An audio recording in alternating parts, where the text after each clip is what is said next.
देख सकते हैं बच्चों, ये जो है एक प्रकार से कोई सोन पापड़ी का करके फेंका था, इसको हमने रास्ते से उठाया है। और देखिए इसमें लिखा क्या गया है। तो आप लोग जानते हैं कि जो है राष्ट्रीय पक्षी क्या है हमारा, राष्ट्रीय पशु क्या है, बाघ है। ठीक है, तो राष्ट्रीय पशु बाघ के बारे में दिया गया है, थोड़ा सा इसको हम पढ़ते हैं। तो भारत का एक प्रकार से राष्ट्रीय पशु क्या है, बाघ है। यह पीले रंग का धारीदार पशु है। ठीक है, यहाँ पे देखिए, यहाँ लिखा है ना, भारत का राष्ट्रीय पशु बाघ है। यह पीले रंग का धारीदार पशु है। अपनी दृढ़ता, फुर्ती और अपार शक्ति के लिए बाघ को राष्ट्रीय पशु कहलाने का गौरव प्राप्त है। ठीक है, और बाघ की जो प्रजाति भारत में पाई जाती है उसे हम जो है रॉयल बंगाल टाइगर कहते हैं। ठीक है, तो रॉयल बंगाल टाइगर, ठीक है, ये देख सकते हैं, यही है। ठीक है, इस तरह का रहता है, इसको हम कहते हैं रॉयल बंगाल टाइगर, जो कि भारत में इनकी प्रजातियां पाई जाती है। भारत में जो टाइगर की प्रजाति होती है उसका नाम है रॉयल बंगाल टाइगर। ठीक है, अब देखिए यहाँ पे लिखा गया है, भारत में बाघों की संख्या लगातार घटती जा रही है।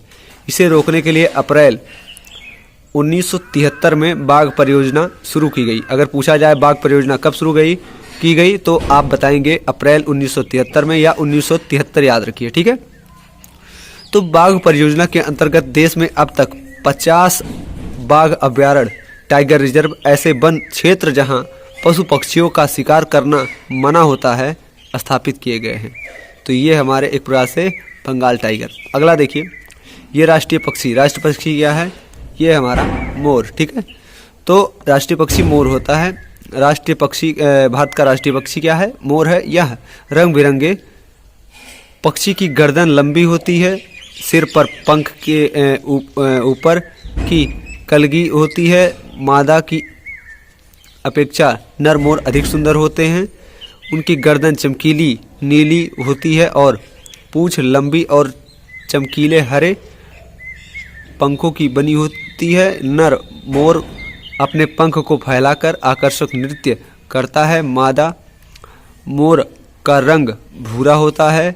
वह नर मोर से थोड़ी छोटी होती है और उसकी पूंछ लंबी होती है। ठीक है, तो पूंछ जो है डाट उसके आगे कट गया। इसमें जो है इसके बारे में जो है वीडियो जो है डिटेल से एक बार फिर बनाएंगे। ठीक है, अभी जो है आप लोग इसको देख लीजिए। और साथ ही साथ आप लोगों ने जाना कि इस छोटे से कागज़ के माध्यम से राष्ट्रीय पक्षियों के बारे में और हमारा एक प्रकार से राष्ट्रीय पक्षी के बारे में थोड़ी जानकारी, थोड़ा सा हम इसको अगर पलट दें तो देखिए आकर्षक जानकारी आपको प्राप्त होगी। राष्ट्रीय जो हमारा ध्वज होता है उससे संबंधित है। राष्ट्रीय ध्वज हमारा क्या है, तिरंगा है। ठीक है, तो तिरंगा जो है 3 रंग का होता है, केसरिया रंग और साथ ही साथ सफ़ेद, और एक हमारा होता है हरा। ठीक है, तो राष्ट्रीय ध्वज होता है हमारा एक तिरंगा। और राष्ट्रीय ध्वज संहिता के अंतर्गत जो है हम लोग अध्ययन करते हैं कि राष्ट्रीय ध्वज संहिता, आप लोग ऊपर देख रहे होंगे, राष्ट्रीय ध्वज संहिता के जो नियम हैं वो क्या क्या हैं, उसमें पहले पे दिया गया है। ठीक है, ध्वज फटा पुराना या खराब रंगों वाला ना हो। ठीक है, यहाँ पे देखिए, ध्वज जो है फटा पुराना खराब रंगों वाला ना हो। दूसरा, ध्वज में हमेशा केसरिया रंग ऊपर रहे। ठीक है, ना कि हरा नीचे रहे। ठीक, हरा जो है ऊपर रहे। तो आप जो है एक प्रकार से देखेंगे केसरिया हमेशा ऊपर रहना चाहिए। अब इसे निजी वाहनों पर या परिधान के रूप में कमर के नीचे या अधोवस्त्र के रूप में इस्तेमाल ना करें। सूर्यास्त से पहले ध्वज को उतार लें। ध्वज फहराते समय झुका ना हो। ठीक है, देश के राष्ट्रपति, उपराष्ट्रपति या प्रधानमंत्री का निधन होने पर पूरे देश में राष्ट्र ध्वज आधा झुका दिया जाता है। ठीक है, तो 3 लोग हैं, कौन कौन हैं, देश के राष्ट्रपति हैं, उपराष्ट्रपति हैं और साथ ही साथ प्रधानमंत्री हैं। ठीक है, जब इन लोगों की मृत्यु होती है या निधन होता है तो ध्वज को जो है आधा झुका दिया जाता है। अब आगे हम बात करते हैं राष्ट्रगान का। राष्ट्रगान का एक प्रकार से देखा जाए तो राष्ट्रगान होता है हमारा जन गण मन अधिनायक जय हे भारत भाग्य विधाता। एक प्रकार से देखा जाए तो राष्ट्रीय पर्वों पर ध्वज फहराने के बाद हम राष्ट्रगान गाते हैं। इसके रचयिता हैं गुरुदेव रविंद्रनाथ टैगोर। ठीक है, और इनका राष्ट्रगान गायन की अवधि होती है 52 सेकंड। ठीक है, ये हमारे एक प्रकार से रविंद्रनाथ टैगोर जी।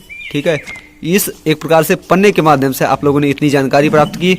और हाँ, जो लोग ऐसा काम करते हैं कि ऐसे पन्ने को फाड़ कर फेंक देते हैं, तो उनके लिए एक सूचना है, आप दूसरा एक प्रकार से कोई कागज ले लीजिए, लेकिन ये ऐसे बुकों को ना फाड़ें, ठीक है।